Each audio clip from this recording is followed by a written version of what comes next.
नमस्कार, मैं रजनीश आनंद। आप देख रहे हैं प्रभात खबर। आज हमारे साथ एक ऐसे मेहमान हैं जो हजारों लोगों की प्रेरणा बन चुके हैं और मैं ये दावे के साथ कहती हूँ कि आज जब आप उनसे मिलेंगे तो ये जानेंगे कि आप भी उनसे मिलने के लिए बहुत इच्छुक थे और आप सब उनके बारे में जानना चाहते हैं, उनसे बात करना चाहते हैं। जी हाँ, मैं बात कर रही हूँ रवि प्रकाश जी की, जो पत्रकार हैं और इन दिनों वो लोगों की प्रेरणा इसलिए भी बन रहे हैं कि वो एक बड़ी बीमारी से जूझ रहे हैं। जूझ रहे नहीं कहना चाहिए, कहिए कि वो जंग लड़ रहे हैं बीमारी से। और आज जबकि हम कैंसर अवेयरनेस डे मना रहे हैं तो हम उनसे बात करते हैं और ये जानने और समझने की कोशिश करते हैं कि कैसे वे इस बीमारी से लड़ रहे हैं और उनका एक्सपीरियंस कैसा है और कैसे वो इस बीमारी को एक तरह से कहें कि मात दे रहे हैं। तो रवि प्रकाश जी, आपका स्वागत है हमारे इस कार्यक्रम में। धन्यवाद रजनीश जी। आप कुछ सवाल पूछेंगे या मैं ऐसे बताऊं आपको? सवाल नहीं, हम लोग इन जनरल बातचीत ही करेंगे, लेकिन मैं क्योंकि कैंसर अवेयरनेस डे का मौका है तो मैं ये जानना चाहती हूँ कि आपको जानकारी कब मिली कि आप इस बीमारी से पीड़ित हैं? पहले से जानकारी थी या बाद में? देखिए, मुझे खांसी थी और बाद में वो खांसी का इलाज होते होते ये पता चला कि ये कैंसर है 5-6 दिनों में। हाँ, यहाँ के डॉक्टर अच्छे थे जिन्होंने बहुत कम वक्त में ये पता कर लिया कि ये कैंसर है और वो कैंसर डायग्नोस हो गया। लेकिन दुर्भाग्य ये था कि जब वो डायग्नोस हुआ तो वो स्टेज 4 था, जिसको अंतिम स्टेज कहते हैं कैंसर का। जब इलाज का विकल्प आपके पास बहुत सीमित हो जाता है, कई बार नहीं रहता है, जैसे मेरे केस में नहीं है, तो लोग पैलिएटिव इलाज करते हैं कि आपकी ज़िंदगी जो है उसको थोड़ी लंबी की जा सके और जब तक आप ज़िंदा रहें तो आपको कष्ट कम हो। तो मेरा वो ट्रीटमेंट चल रहा है। तो इस तरीके से मुझे कैंसर का पता चला था, क्योंकि ये नेशनल कैंसर अवेयरनेस डे है 7 नवंबर की तारीख, और भारत में कैंसर का बर्डन काफ़ी बढ़ा है। और प्रभात खबर का धन्यवाद, आपका धन्यवाद, आप सभी लोगों का कि आप लोग कैंसर से विषय पर बात कर रहे हैं, क्योंकि लोग इस पर बात भी करना नहीं चाहते हैं।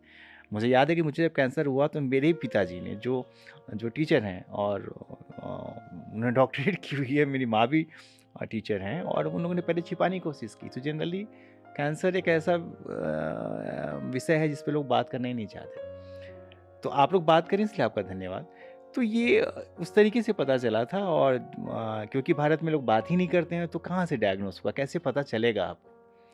तो इस वजह से कैंसर भारत में जनरली 90% मामलों में स्टेज 4 में पकड़ में आता है, जब आपके पास विकल्प नहीं होते।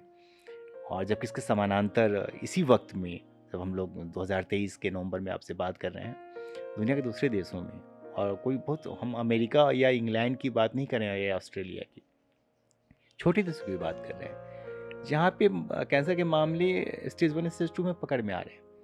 वो 70% मामलों को पकड़ लेते हैं और हम नहीं पकड़ पाते। ये हमारा दुर्भाग्य है। तो मुझे लगता है कि इस पर समाज को भी सोचना चाहिए और सरकार को भी उस तरह की व्यवस्था करनी चाहिए जिससे कि कैंसर पकड़ में आ जाए। इसमें ये है कि देखिए, बीमारी तो कई तरह की है, तो क्या हम लोग को कैसे समझना चाहिए कि कोई परेशानी हो रही है और तुरंत डॉक्टर से संपर्क करें? क्या आप इसके बारे में बताना चाहें? देखिए, कोई भी बीमारी हो, अ, और अगर वो बीमारी परसिस्ट करती है 7 दिनों तक या उससे ज़्यादा, जैसे मान लीजिए मुझे बुखारी हो गया या बदन में दर्द ही है मान लीजिए, और ये 7 दिनों तक ठीक नहीं हो रहा है, तो 8वें दिन निश्चित तौर पे डॉक्टर के पास जाना चाहिए। क्योंकि अगर आप जाएंगे तो डॉक्टर आपका टेस्ट करा लेंगे, टेस्ट करा लेंगे तो पता चल जाएगा। हम लोग जिस समाज में रहते हैं वहाँ पे हम ये कोशिश करते हैं कि ठीक है, कोई परिचित डॉक्टर मिल गया तो व्हाट्सएप पे पूछ लिया, अरे सर इसका क्या उपाय है, उन्होंने दवा बता दी, हमने ले ली।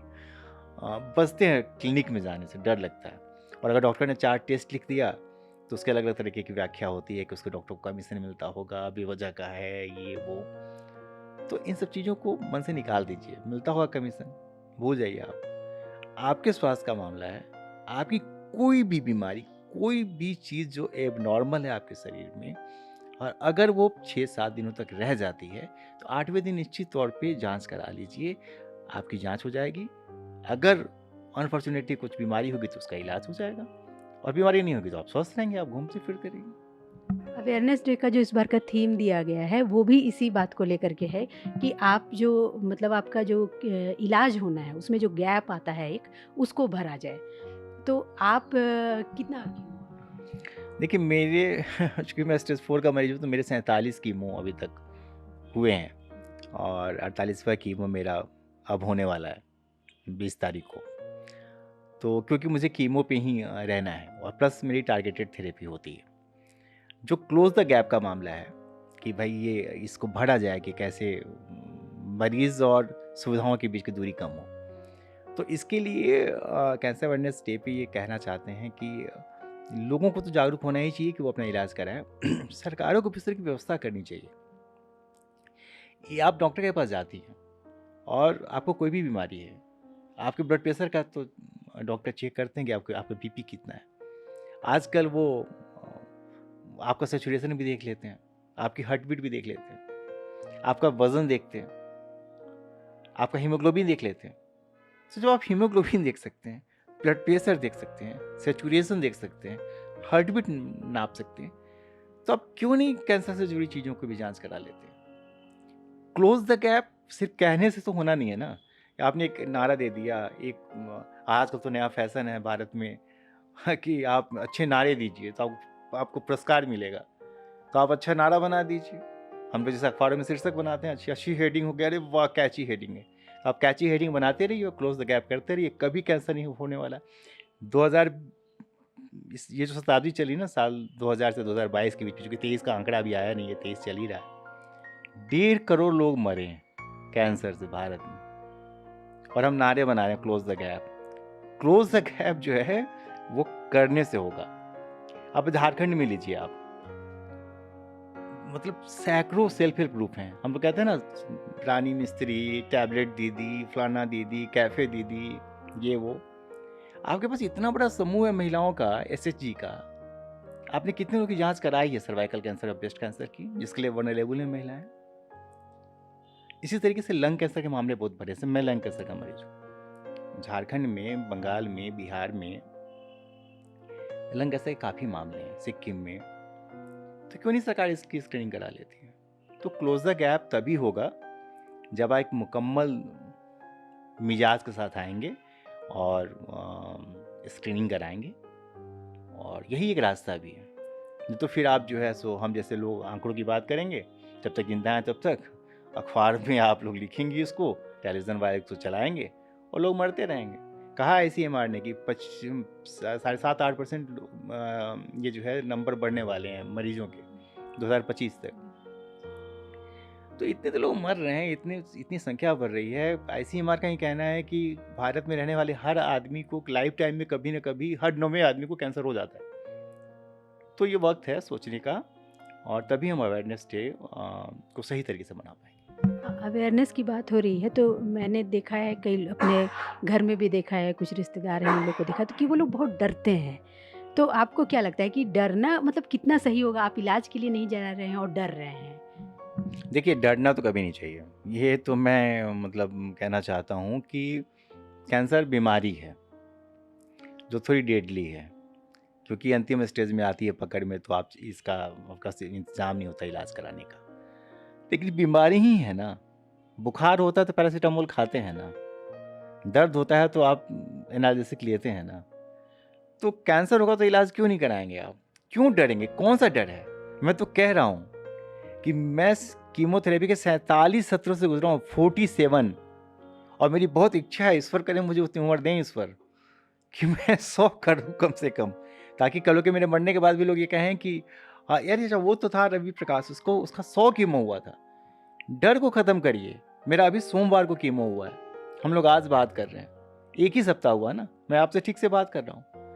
कुछ साइड इफ़ेक्ट्स होते हैं, पहले ज़्यादा साइड इफ़ेक्ट्स होते थे कीमोथेरेपी के, तो लोग डरते थे। अब दवाइयाँ मॉडर्न आ गई हैं, नई तकनीक है, अब इतने साइड इफ़ेक्ट्स नहीं हैं, और जो साइड इफ़ेक्ट्स हैं वो मैनेज किए जा सकते हैं। जैसे मेरे चेहरे पे दाग है, घाव वाव निकलता है, ये सब की दवाइयाँ हैं मेरे पास, हम खाते हैं, मेरा ठीक हो जाता है।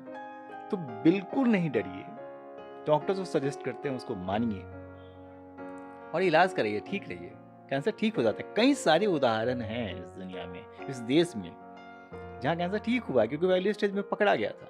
इवन लास्ट स्टेज में भी, जैसे मनीषा कोइराला को, उनका ओवेरियन कैंसर था, स्टेज 4 में पकड़ में आया। लेकिन प्रिविलेज थी, उन्होंने अमेरिका में इलाज कराया अपना, और वो इसलिए भी प्रिविलेज थी, अमेरिका से असर नहीं पड़ता है, कि वो सर्वाइव कर गई। तो स्टेज 4 में उनका ऑपरेशन हुआ और वो सर्वाइव कर रही हैं। तो बहुत सारे उदाहरण पॉजिटिव हैं हमारे पास, तो हमें इन उदाहरणों से सबक लेनी चाहिए, सीखना चाहिए और डरना तो बिल्कुल नहीं चाहिए। एक चीज़ और मैं आपसे समझना चाहती हूँ कि देखिए जैसे कुछ लोग डरते हैं या जिनके पास जानकारी नहीं है एकदम, खास करके ग्रामीण इलाकों में या शहरी इलाकों में भी लोगों के पास जानकारी नहीं है, तो उनकी मदद कैसे की जा सकती है? देखिए, मदद का ये अच्छा सवाल आपने बहुत बहुत अच्छा सवाल पूछा है। इसको मैं 2 तरीके से बताता हूँ। पहला तो कि जानकारी मुझे भी नहीं थी। मुझे कैंसर का क नहीं पता था 30 जनवरी 2021 के पहले, जब मुझे डायग्नोस हुआ, और अब मुझे कैंसर का ककहरा पता है। मैं अपने काम लायक चीज़ें मैं जानता हूँ, तो जानकारी मिल सकती है। ये बहुत आसान है, बहुत दुरूह नहीं है। दूसरा कि अब कैसे आप उसका मुकाबला करें? तो कई बार क्या होता है कि कैंसर जब होता है तो लोग कहते हैं नहीं जानकारी नहीं थी। उन्होंने कहा आयुर्वेद खा लो, wheatgrass juice P low, naturopathy पे चले जाओ, योगा कर लो। तो एक सवाल ज़रूर अपने मन से पूछिएगा कि अगर किसी का साइंटिफिक रिजल्ट नहीं है आपके पास, कोई लिटरेचर नहीं है, तो आप कैसे भरोसा कर लेंगे? अगर मैं आपको बताता हूँ एक उदाहरण।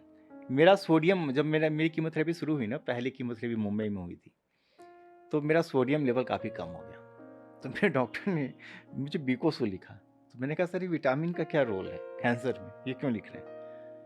तो उन्होंने कहा कि नहीं मैं बता रहा हूँ आपको। उन्होंने बताया कि ये विटामिन का रोल नहीं है, इस कैप्सूल को आप खोलेंगे, उसका विटामिन का जो पाउडर उसको गिरा देंगे, उसमें सॉल्ट भरेंगे, नमक, कैप्सूल को फिर बंद कर देंगे और 2 कैप्सूल आप सुबह, 2 दोपहर, 2 शाम को खाएंगे। बस 6 सॉल्ट कैप्सूल खाना है, क्योंकि नमक में सोडियम है और आपको सोडियम एडिशनल चाहिए। ऐसे सोडियम खाएंगे नमक तो गला आपका दुखेगा, आप खा भी नहीं पाएंगे नमक, कैसे खाएंगे? तो कैप्सूल में डाल दिया। तो आप फर्ज करिए कि अगर डॉक्टर को ये पता चल जाए और मेडिकल साइंस के पास इसका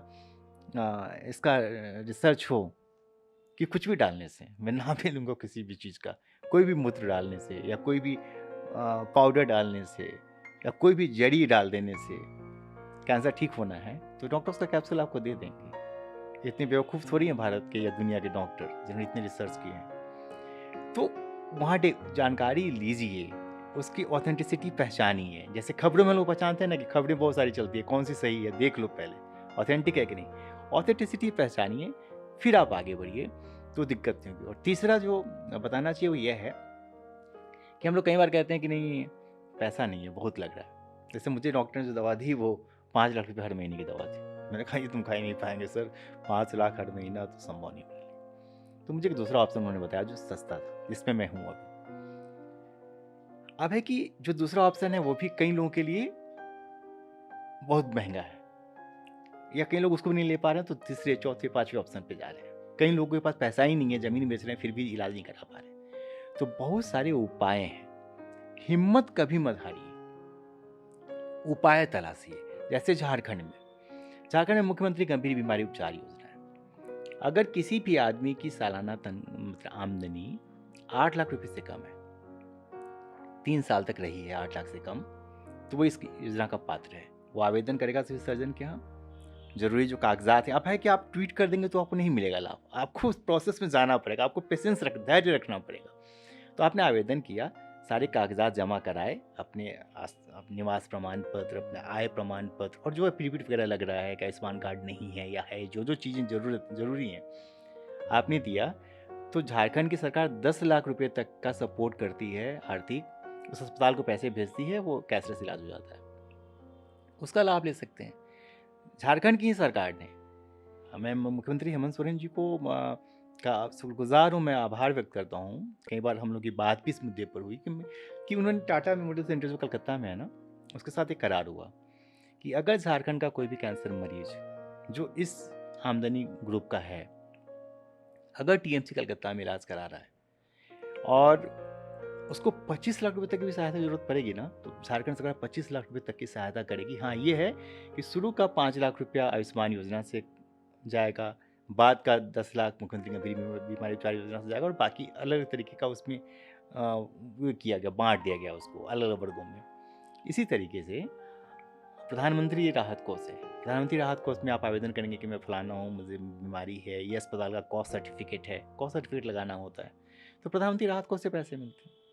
मैंने यहाँ रांची के सांसद जो हैं संजय सेठ जी, उनके कई सारे ट्वीट्स देखता हूँ कि अक्सर वो महीने में कम से कम 5-6 ट्वीट्स तो उनके आते ही हैं जब वो किसी किसी सहायता उन्होंने करवाई हुई होती है प्रधानमंत्री के यहाँ से, वहाँ से सहायता मिल सकती है। कई सारे NGOs हैं जो सपोर्ट करते हैं। इसके अलावा कई सारे अस्पताल हैं जहाँ सब्सिडाइज रेट पे इलाज होता है। जैसे मैं जिस अस्पताल में इलाज कराता हूँ टाटा मेमोरियल मुंबई में, वहाँ बहुत सब्सिडाइज रेट पे इलाज होता है। बहुत सस्ता नहीं है वो भी महंगा है, लेकिन दूसरे अस्पतालों से तो सस्ता है।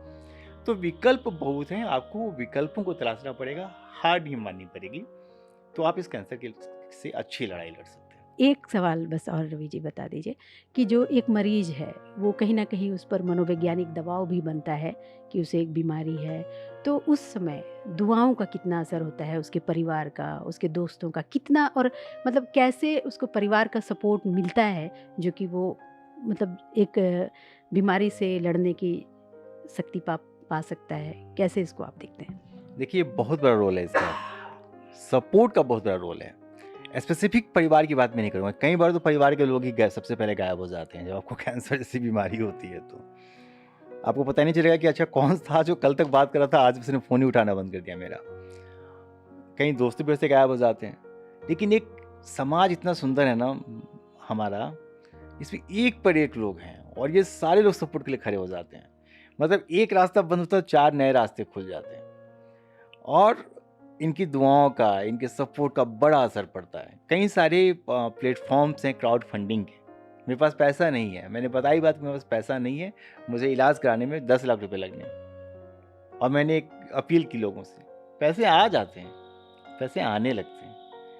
और सोसाइटी को भी सोसाइटी तो करती ही है, समाज कर ही रहा है, लेकिन जो लोग छिटकते हैं उनके लिए कहना चाहता हूँ कि अगर किसी को कैंसर हो गया है ना, तो उसका पूर्ण विराम नहीं है वो। शाहरुख खान बहुत बड़े स्टार हैं इस भारत के, दुनिया के तमाम देशों में उनकी इज्जत है, उनकी फिल्में सुपर हिट हो रही हैं आजकल। उनके पिताजी की देर तब हो गई थी जब वो 15 साल से भी कम उम्र के थे, कैंसर ही था शाहरुख खान के फादर को। तो क्या हुआ, शाहरुख खान तो स्टार हैं, आज तो करोड़ों अरबों रुपए की संपत्ति उनके पास में है, तो रुक गया क्या रास्ता? तो अगर आप किसी कैंसर मरीज से छिटकते हैं तो उसका रास्ता नहीं रुक पाएगा। और बची बात कैंसर जो कहते हैं कि नहीं कि अच्छा वो तो गुटखा खाता होगा तो कैंसर हो गया, सिगरेट पीता होगा, शराबी था तो लीवर कैंसर हो गया। रामकृष्ण परमहंस को भी कैंसर था। रामकृष्ण परमहंस कौन सी शराब पीते थे? उनका तो पंथ चल रहा है ना पूरे बंगाल में। RK मिशन आज एक प्रतिष्ठित संस्था है दुनिया की, उनको भी कैंसर था।